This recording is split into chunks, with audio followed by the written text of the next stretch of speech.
Welcome to Adishree publication.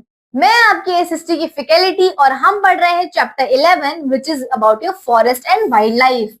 Now let us talk about the curricular goals. In this chapter, we will identify major forest and wildlife sanctuaries.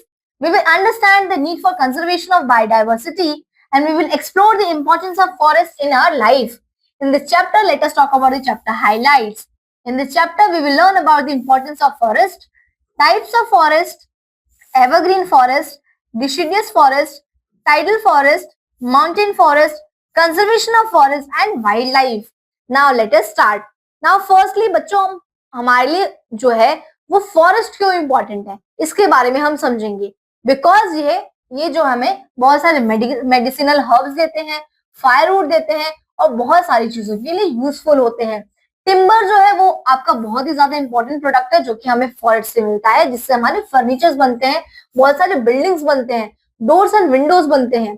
Paper बनाने के लिए भी हमें जो wood pulp मिलता है वो भी फॉरेस्ट से मिलता है। ठीक है, सॉइल प्रिजर्वेशन के लिए भी, सॉइल इरोजन को रोकने के लिए भी फॉरेस्ट हमारे लिए बहुत ज्यादा इंपॉर्टेंट है। फॉरेस्ट की वजह से आपकी एयर क्लीन रहती है, क्लाइमेट कूल रहता है। ठीक है, आपका मौसम जो है वो अच्छा रहता है फॉरेस्ट होने की वजह से। ठीक है, और फॉरेस्ट की वजह से बच्चों आपका रेनफॉल भी बहुत ज्यादा अच्छा होता है। ठीक है, अब हम समझ लेते हैं टाइप्स ऑफ फॉरेस्ट के बारे में। एवरग्रीन फॉरेस्ट, जैसे कि नाम बता रहा है एवरग्रीन, ये सबसे ज्यादा हैवी रेनफॉल रिसीव करते हैं फॉरेस्ट, इस टाइप के फॉरेस्ट। ठीक है, थ्रू आउट द ईयर, और इनका हाईएस्ट टेम्परेचर भी रिसीव करते हैं। ठीक है, इस फॉरेस्ट के अंदर हमेशा जो है पेड़ हमेशा जो है हरे भरे रहते हैं बच्चों, जो कि ये फॉरेस्ट पाए जाते हैं आपके वेस्टर्न घाट्स के अंदर, जैसे कि केरला, तमिलनाडु, कर्नाटका, महाराष्ट्र के अंदर, hilly areas of Assam, Arunachal Pradesh, Meghalaya, Tripura and West Bengal के अंदर भी एवरग्रीन फॉरेस्ट पाए जाते हैं बच्चों। इनके अंदर जो इंपॉर्टेंट फॉरेस्ट होते हैं वो है ebony, rosewood, mahogany and sandalwood, khair and bamboo. तो एवरग्रीन फॉरेस्ट के ये टाइप्स हैं बच्चों जो कि हमेशा हरे भरे रहते हैं। अब हम समझते हैं डेसिडियस फॉरेस्ट को। ये फॉरेस्ट, इनको हम मॉनसून फॉरेस्ट भी कहते हैं बच्चों, क्योंकि ये जो है अपने लीव्स को शेड कर देते हैं समर के अंदर। ठीक है, और नए लीव्स जो है वो मॉनसून सीजन के अंदर आते हैं। ये जनरली आपके डेक्कन प्लेट्यू में मिलते हैं या फुटहिल्स ऑफ हिमालयस में मिलते हैं। ये मोस्टली आपके जो स्टेट में पाए जाते हैं वो है आंध्र प्रदेश, बिहार, उड़ीसा, छत्तीसगढ़, झारखंड, कर्नाटका, केरला एंड तमिलनाडु। इनके अंदर जो फॉरेस्ट पाए जाते हैं बच्चों वो है टीक, शाल, शीशम, जो है वो ये जो कॉमन ट्रीज है ये डेसिडियस फॉरेस्ट के अंदर पाए जाते हैं और ये बहुत ज्यादा इंपॉर्टेंट होते हैं फर्नीचर बनाने के लिए। अब हम बात कर लेते हैं थॉर्नी फॉरेस्ट की। ये जो है आपके थॉर्नी, जैसे नाम सजेस्ट कर रहा है, ड्राई एरियाज में पाए जाते हैं जिसके अंदर बहुत कम रेनफॉल होती है। मेनली ये पाए जाते हैं आपके ग्रेट इंडियन डेजर्ट के अंदर, जो कि गुजरात वाला आपका एरिया है, और डेक्कन प्लेट्यू के अंदर भी पाए जाते हैं जहाँ पे ड्राई होते हैं बेसिकली। ठीक है, इनके जो रूट्स है वो बहुत ज्यादा लॉन्ग होते हैं बच्चों। इसका जो टाइप होता है वो है आपका कीकर, बाबुल और डेट पाम्स। इसके अंदर जो ट्रीज है उनका नाम है। ठीक है, इसके अंदर जो है वो ये ट्रीज पाए जाते हैं बच्चों। तो ये आपके बहुत ज्यादा जो है इंपॉर्टेंट नहीं होते, बट ये आपको बहुत ज्यादा चीजें प्रोवाइड नहीं करते, बट ये भी आपके क्लाइमेटिक कंडीशन के लिए इंपॉर्टेंट होते हैं। अब हम बात कर लेते हैं टाइडल फॉरेस्ट की। These forest are found near coastal region. ये आपके कोस्टल रीजन में फाउंड किए जाते हैं, जो कोस्ट वाला एरिया है वहां पे। ठीक है, क्योंकि ये सी वाटर से फ्लडेड रहते हैं हमेशा, इसीलिए इन्हें हम मैंग्रोव फॉरेस्ट भी कहते हैं। सुंदरी जो है वो इम्पोर्टेंट एक कॉमन ट्री है जो कि गंगा ब्रह्मपुत्र डेल्टा पे बनता है वेस्ट बंगाल के अंदर, जो कि एक टाइडल फॉरेस्ट का प्रकार है। ठीक है, ये मैंग्रोव फॉरेस्ट जो है उनको सुंदरबंस कहा जाता है। बेसिकली हमारे देश के अंदर जो सुंदरबन डेल्टा है वो पूरा मैंग्रोव फॉरेस्ट से भरा हुआ है। ठीक है, अब हम बात कर लेते हैं माउंटेन फॉरेस्ट की।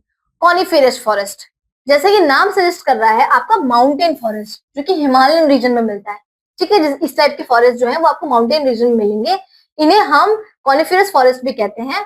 ठीक है, ये हमेशा कोल्ड क्लाइमेट में ग्रो होते हैं और इनका जो शेप होता है वो हमेशा निडल शेप होता है, ऐसा निडल शेप, जैसे कि इस पिक्चर में आपको दिख रहा है बच्चों। ये जनरली आपके जम्मू कश्मीर, हिमाचल प्रदेश, उत्तराखंड, अरुणाचल प्रदेश के अंदर पाए जाते हैं। ये फॉरेस्ट जो है उसके अंदर आपके चीर, ओक, देवदार, स्प्रूस एंड फिर जैसे ट्रीज आपको मिलते हैं। ठीक है, अब हम कंजर्वेशन ऑफ फॉरेस्ट की बात करते हैं।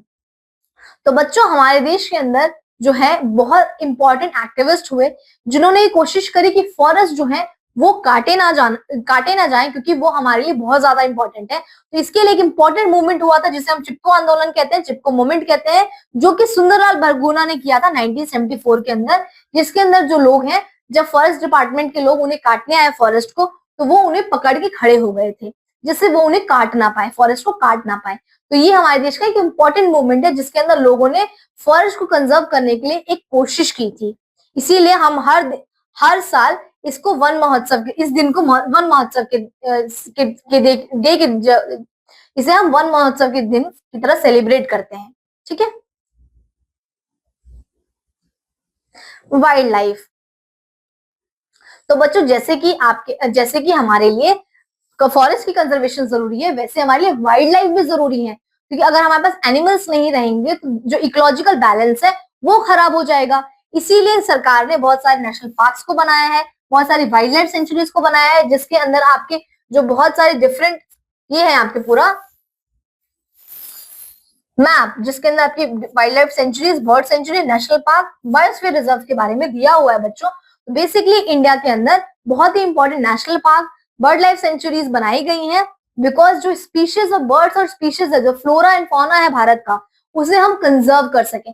जो हमारे एनिमल्स हैं, जो बर्ड्स हैं, जो स्पीशीज हैं, उनको हम कंजर्व कर सकें, क्योंकि वो भी इकोलॉजिकली इंपॉर्टेंट है। तो हमारे देश के अंदर कुछ important largest wild life sanctuary की बात करें तो वो है सुंदरबंस बच्चों। ठीक है। अगर हम अगर हम इंपॉर्टेंट आपके नेशनल पार्क की बात करें तो काजीरंगा नेशनल पार्क है बच्चों, जो कि आपके असम में है। गिर फॉरेस्ट है जो कि गुजरात के अंदर है। ठीक है। कॉर्बेट नेशनल पार्क के अंदर है, जो कि कॉर्बेट नेशनल पार्क जो कि उत्तराखंड के अंदर है बच्चों, जो कि आपका घर है टाइगर एंड लेपर्ड्स का। ठीक है। वैसे ही आपके ये इंपॉर्टेंट कान्हा नेशनल पार्क और सरिस्का वाइल्ड लाइफ सेंचुरी जैसे, जो कि राजस्थान जैसे जो इंस्टीट्यूशन जैसे सेंचुरीज को स्टैब्लिश किया गया, जिससे जो है आप कंजर्वेशन कर सके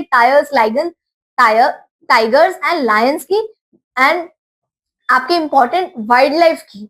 ठीक है। क्योंकि आपका इकोलॉजिकल बैलेंस इस पर डिपेंड करता है। तो बच्चों इस चैप्टर के अंदर हमने फॉरेस्ट के बारे में जाना। ठीक है। मिलते हैं अगले चैप्टर के अंदर। Thank you.